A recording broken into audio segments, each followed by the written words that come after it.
दोस्तों, आज मैं आप सभी के लिए लाई हूँ पंचतंत्र की एक मज़ेदार कहानी जिसका नाम है वंश की रक्षा।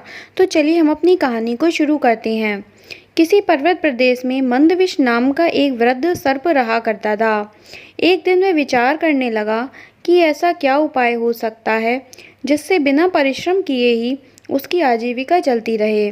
उसके मन में तब एक विचार आया। वह समीप के मेंढकों से भरे तालाब के पास चला गया।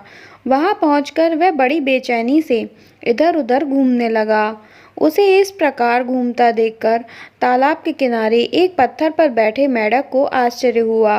तो उसने पूछा कि मामा, आज क्या बात है? शाम हो गई है, किंतु तुम भोजन पानी की व्यवस्था ही नहीं कर रहे हो।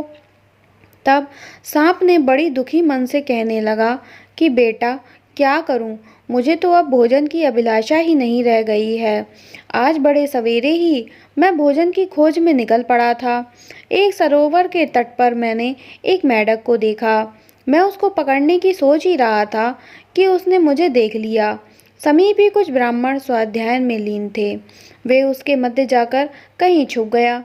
उसको तो मैंने फिर देखा नहीं, किंतु उसके भ्रम में मैंने एक ब्राह्मण के पुत्र के अंगूठे को काट लिया। उससे उसकी तत्काल मृत्यु हो गई। उसके पिता को इसका बड़ा दुख हुआ और उस शोकाकुल पिता ने मुझे श्राप देते हुए कहा कि दुष्ट, तुमने मेरे पुत्र को बिना किसी अपराध के काटा है। अपने इस अपराध के कारण तुमको मेंढकों का वाहन बनना पड़ेगा। बस तुम लोगों के वाहन बनने के उद्देश्य से ही मैं यहाँ तुम लोगों के पास आया हूँ। मेंढक सांप से यह बात सुनकर अपने परिजनों के पास गया और उनको भी उसने सांप की वह बात सुना दी। इस प्रकार एक से दूसरे और दूसरे से तीसरे कानों में जाती हुई यह बात सब मेंढकों तक पहुंच गई। उनके राजा जलपाद को भी इस समाचार मिला। उनको यह सुनकर बड़ा ही आश्चर्य हुआ। सबसे पहले वही सांप के पास जाकर उनके फन पर चढ़ गया। उसे चढ़ा हुआ देखकर अन्य सभी मेंढक उसकी पीठ पर चढ़ गए। सांप ने किसी से कुछ भी नहीं कहा। मंदविष ने उन्हें भांति भांति तरह के करतब दिखाए। सांप की कोमल त्वचा के स्पर्श को पाकर जलपाद को बहुत ही प्रसन्नता हुई। इस प्रकार एक दिन निकल गया। दूसरे दिन जब वह उनको बैठाकर चला तो उससे चला ही नहीं गया। उसको देखकर जलपाद ने पूछा कि क्या बात है, आज आप चल नहीं पा रहे हैं? तो कहता है सांप कि हाँ, आज मैं बहुत भूखा हूँ, इसलिए चलने में कठिनाई हो रही है। तो जलपाद बोला कि ऐसी क्या बात है, आप साधारण कोटि के छोटे मोटे मेंढकों को खा लिया कीजिए।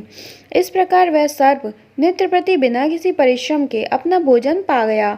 किंतु वह जलपाद ये भी नहीं समझ पाया कि अपने क्षणिक सुख के लिए वह अपने वंश का नाश करने का भागी बन रहा है। सभी मेंढकों को खाने के बाद सर्प ने एक दिन जलपाद को भी खा लिया। इस तरह मेंढकों का समूचा वंश ही नष्ट हो गया। तो दोस्तों, हमारी ये कहानी यहीं ख़त्म होती है तथा इस कहानी से हमें ये सीख मिलती है कि अपने हितैषियों की रक्षा करने से ही हमारी रक्षा भी होती है। दोस्तों, आप लोगों को मेरी कहानी कैसी लगी, प्लीज़ कमेंट बॉक्स में ज़रूर बताइएगा। पसंद आई हो तो इसे लाइक करें, ज़्यादा से ज़्यादा लोगों में शेयर करें और मेरे चैनल को ज़रूर सब्सक्राइब करें, जिससे मेरी और नई नई कहानियाँ जल्द से जल्द आप तक पहुँच सकें। तो दोस्तों, आज के लिए इतना ही। कल फिर मिलूंगी नई कहानी के साथ। तब तक के लिए धन्यवाद।